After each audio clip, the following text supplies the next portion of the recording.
हर खबर पर होगी आपकी पकड़। डाउनलोड कीजिए एबीपी लाइव ऐप।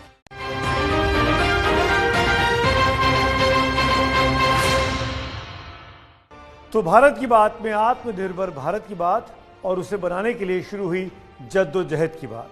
सरकार ने अपना खजाना देश के लिए खोल दिया है। आत्मनिर्भर यानी सेल्फ रिलायंट बनने की दिशा में हमने पहला कदम बढ़ा दिया है, लेकिन लक्ष्य तक पहुंचने के लिए छोटे छोटे सामानों की जरूरत पूरी करने के लिए चीन की व्यापारिक गुलामी को तोड़ना होगा और उसके लिए चीन के रास्ते पर ही चलकर उसे पटक नहीं देना होगा। मगर दिक्कत यह है कि आत्मनिर्भरता का सबसे बड़ा पिलर यानी मजदूर हालात से मजबूर है। तो ऐसे में लक्ष्य मिलेगा कैसे? आज इसी पर भारत की बात। एक वायरस ने दुनिया को तहस नहस कर दिया। आत्मनिर्भर भारत।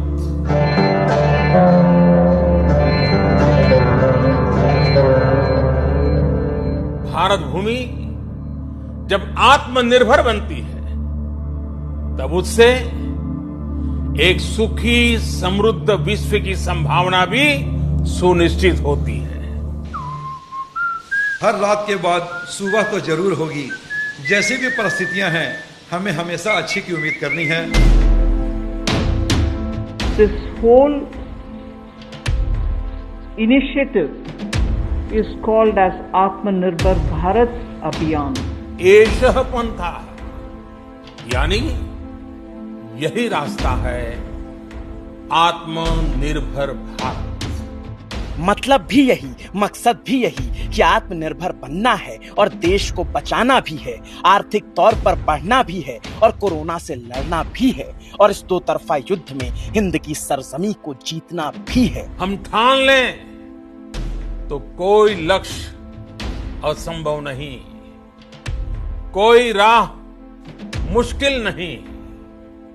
और आज तो चाह भी है, राह भी है। ये है भारत को आत्मनिर्भर बनाना।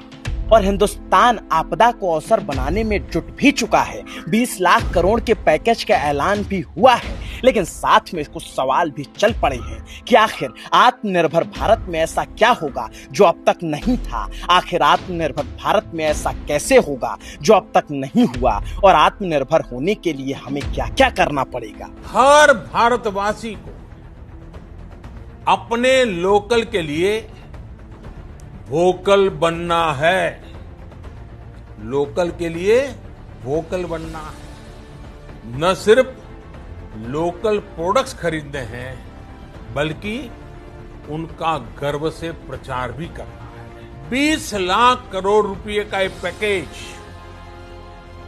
2020 में देश की विकास यात्रा को 20 लाख 2020 में आत्मनिर्भर भारत अभियान को एक नई गति देगा। और ऐसे में सवाल ये भी कि प्रधानमंत्री ने जिस 20 लाख करोड़ के पैकेज का ऐलान किया, वो पैसा कहां कहां लगाया जाएगा, किस किस के पास आएगा। क्या उसमें सड़क पर चलते मजदूरों का कोई हिस्सा होगा? क्या उसमें इनके छिन चुके रोजगार को वापस दिलाने का कोई किस्सा होगा? इन सवालों के जवाबों का बड़ी बेसब्री से इंतजार था और नजरें टिकी थी वित्त मंत्री के प्रेस कॉन्फ्रेंस पर। प्रधानमंत्री गरीब कल्याण पैकेज में एक सुविधा दी गई थी कि ईपीएफ जो है, प्रोविडेंट फंड जो है, वो 12% जो कर्मचारी उसका भी और जो नौकरी देने वाला उसका भी 12% भारत सरकार देगी। और ये पहले 3 महीनों के लिए हमने किया था, जिसकी भुगतान कर भी दिया गया पहले 2 महीनों के लिए, और इसको अगले 3 महीने और बढ़ा दिया जाएगा। इसका प्रावधान भी जून, जुलाई और अगस्त के लिए कर दिया गया है कि जो ईपीएफ कंट्रीब्यूशन है, जिनका ईपीएफ का योगदान है, वो ऐसे संस्थानों के लिए और कर्मचारियों के लिए 12% से कम करके 10% अगले 3 महीनों के लिए किया गया है। इससे कर्मचारी भी और संस्थान दोनों को लाभ मिलेगा। एक के बाद एक कई ऐलान होते गए, लेकिन पुख्ता तौर पर यह नहीं बताया गया कि फिलहाल अभी जो सबसे बड़ी समस्या है वो मजदूरों के पलायन की, उसके लिए पुख्ता तौर पर क्या किया जाएगा। और जब मजदूर के हाथ में काम नहीं होगा, वो घर लौटा जाएगा, तो देश को आत्मनिर्भर कौन बनाएगा।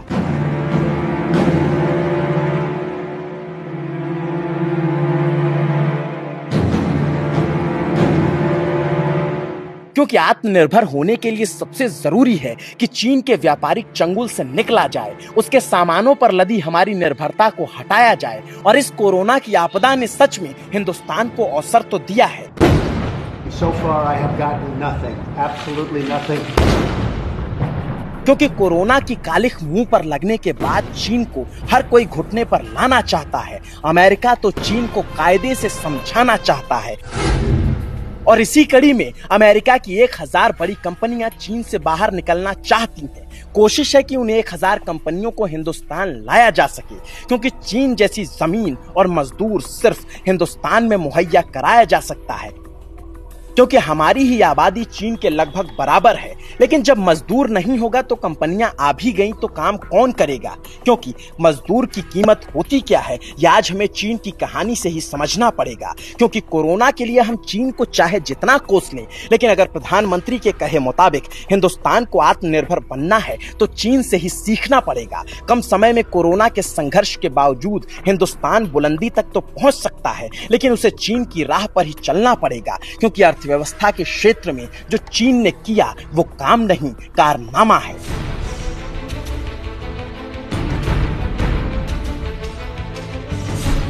कहने को भले ही आज के कोरोना काल में चीन दुनिया का मुजरिम है, लेकिन दुनिया की दूसरी सबसे बड़ी अर्थव्यवस्था भी वही है। क्योंकि आज घर में टीवी से लेकर मोबाइल तक, आपके लैपटॉप से लेकर बच्चों के खिलौनों तक, देवी देवताओं की मूर्तियों से लेकर लाइटिंग के झालर तक, हर सामान पर चीन का नाम चस्पा है। लेकिन ये चीन जैसा है वैसा पहले नहीं था। एक वक्त चीन और भारत दोनों बराबरी पर थे। हिंदुस्तान 1947 में आजाद हुआ तो गरीबी के बोझ तले दबा था। 1949 में चीन राजशाही से मुक्त हुआ और पीपल्स ऑफ रिपब्लिक चाइना का जन्म हुआ, तब चीन भी गरीबी के तले दबा था। लेकिन आज चीन कहां है और हम कहां रह गए। चीन की इसी कहानी में छिपी है आत्मनिर्भरता की रवानी। क्योंकि जरा आंकड़ों पर गौर कीजिए, 1978 तक भारत और चीन लगभग बराबर थे। तब चीन की प्रति व्यक्ति आय 1948 रुपए सालाना थी और भारत की प्रति व्यक्ति आय 1793 रुपए थी। यानी सिर्फ 155 रुपए का अंतर था चीन और भारत की प्रति व्यक्ति आय में। लेकिन आज की तारीख में चीन की प्रति व्यक्ति आय 6,83,000 रुपए सालाना है और भारत में प्रति व्यक्ति आय महज 1,26,000 रुपए हो पाई। और 155 रुपए का अंतर कैसे 5.5 लाख रुपए का हो चला, इसी में छिपी है चीन की सफलता की कहानी। और ऐसे में क्या हमने कभी सोचा कि चीन 1978 तक जो हमारे बराबर था वो 30 सालों में हमसे मीलों आगे कैसे निकल गया। आज दुनिया भर के बाजार उसके सामानों से पटे हैं। हर सामान पर मेड इन चाइना लिखा है। असली आत्मनिर्भरता यही है कि न सिर्फ अपनी जरूरत का सामान बनाया जाए, बल्कि दुनिया को अपनी ताकत का एहसास कराया जाए, अपने सामानों पर निर्भर बनाया जाए, जो चीन के चमत्कारिक विकास का सबसे बड़ा हिस्सा है। क्योंकि 1978 तक चीन के हालात बेहद खराब थे। पड़ोसी देशों से युद्ध लड़ कम्युनिस्ट सरकार में चीन की अर्थव्यवस्था लचर हो चुकी थी। लेकिन 1976 में चीन के सबसे बड़े नेता माओ त्से-तुंग की मौत हुई और तंग शाओपिंग मजबूत नेता के तौर पर उभरे और उन्होंने चीन में विदेशी निवेश के द्वार खोल दिए, मजदूरों को आगे खड़ा कर दिया।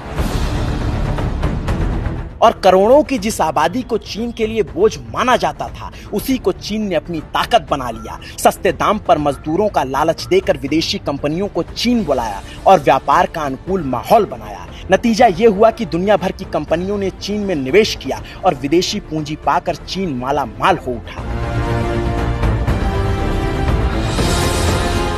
चीन दुनिया का सबसे बड़ा मैन्युफैक्चरर आज की तारीख में बन चुका है। एप्पल जैसी अमेरिकी कंपनियां वहां फोन बनाने में लग गई, तो हिंदुस्तान की कई बड़ी कंपनियों के कारखाने भी चीन में हैं। तो फिर अपने मजदूरों के दम पर चीन ने ऐसा कर पहले खुद को बड़े बाजार में तब्दील किया और बाद में बड़ा विक्रेता बन बैठा और असल मायने में लोकल को वोकल बना, आत्मनिर्भर वही बना। और 1981 से 2013 तक चीन ने 68 करोड़ लोगों को गरीबी से निकाला, जो विकास का एक कीर्तिमान है।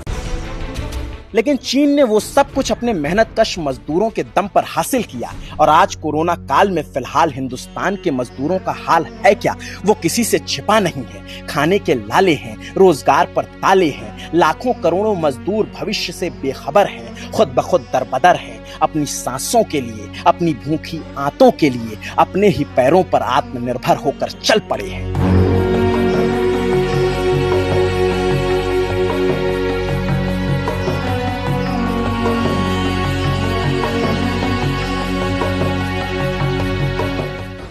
से हम बिहार की तरफ जा रहे हैं और ये कैमूर से आगे का रास्ता है, और हमारी मुलाकात इन श्रमिकों से हुई है जो दिल्ली से इसी तरह साइकिल से चलकर आ रहे हैं। मैं स्पष्ट कर दूं आपको कि ये सभी इन्होंने दिल्ली से आने के लिए, साइकिल से आने के लिए साइकिल खरीदा है। किस तरह खरीदा है, कितनी दिक्कत हुई है, इस पर मैं बात करूं, लेकिन तस्वीर देखिए, कितना सन्नाटा है, और इस सन्नाटे में सिर्फ ट्रकों की आवाज आप सुन सकते हैं। वो ट्रक जो हाईवे पर चल रही है, ये जीटी रोड है, और जीटी रोड पर जहां ट्रक की स्पीड ज्यादा होती है, कहीं ना कहीं डर बना होता है रात में जो लोग ट्रैवल करते हैं। और इनको देखिए कि इनके चेहरे पर किसी चीज का डर नहीं है, क्योंकि जो सबसे बड़ा डर था उसको इन लोगों ने पार कर लिया। अब सिर्फ रोटी का सवाल है। ये साइकिल कितने में खरीदा भाई साहब? 4500 में। 4500 में खरीदा, तो 4500 रुपए थे आपके पास? घर से मंगाए थे। हाँ, क्या लालेश्वर यादव, छतरपुर थाना, झारखंड। 4500 रुपए मंगाए घर से। आपने भी उतने में खरीदे? आपने सेकेंड हैंड साइकिल खरीदी? हाँ, 2100 में खरीदे हैं। हाँ, पाटन थाना, झारखंड जाएंगे। खाना खाया आप लोग? खाना नहीं मिला, कुछ भी नहीं हुआ। कंपनी बाहर कर दिया, पैसे नहीं दिया, बोला अपना व्यवस्था कर लो। हम लोग घर से पैसे मंगा के सेकेंड हैंड खरीद के घर को जा रहे हैं। आप लोगों के ऊपर परिवार भी है, परिवार की जिम्मेदारी भी है, कैसे मैनेज करेंगे, क्या करेंगे? जैसे रहेंगे बीवी बच्चे वैसे हमें भी रहेंगे, जैसे उन लोग जिएगा वैसे मैं भी जिएगा। डर लगता है? सड़क किनारे साइकिल से जा रहे हैं, इतनी ट्रकें जा रही हैं, स्पीड में जा रही हैं। डर तो लगता है, ऐसे भी भूखे मरना है, ऐसे भी मरना है।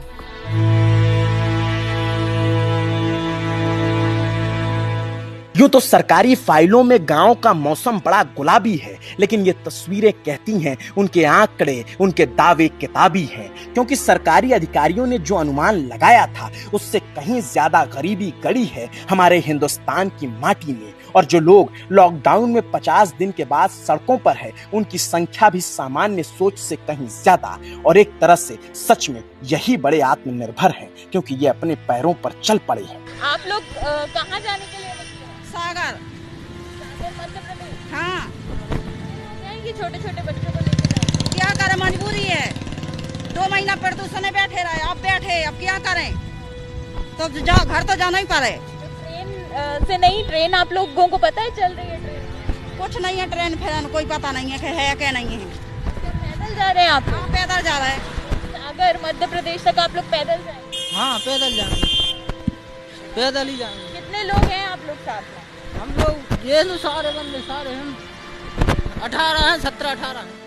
और हम कितना भी चाह लें इन जख्मों की तरफ ना देखें, इन्हें नजरअंदाज करते रहें, लेकिन ये जख्म खुद ब खुद तो भरेंगे नहीं, बल्कि बढ़ते जरूर जाएंगे। और अगर यूं ही पैदल चलते रहे तो प्रधानमंत्री ने मजदूरों के जिस पसीने की महक की बात आत्मनिर्भरता के लिए कही, वो कैसे पूरी होगी? मेरे देश की मिट्टी की महक हो, हमारे मजदूरों के पसीने की खुशबू हो।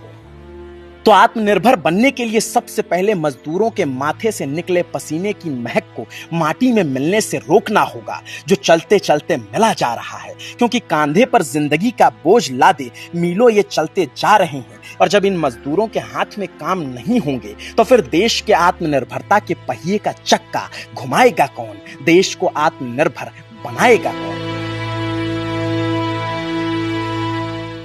हालात के मारे हैं, किस्मत के बेचारे हैं। सच कहें तो ना इन्हें सिस्टम पर भरोसा रहा है, ना सरकार पर, और भरोसे का यही संकट भारत को आत्मनिर्भर बनाने की राह में सबसे बड़ा रोड़ा है। बाकी जो है सो है, सबके सामने है।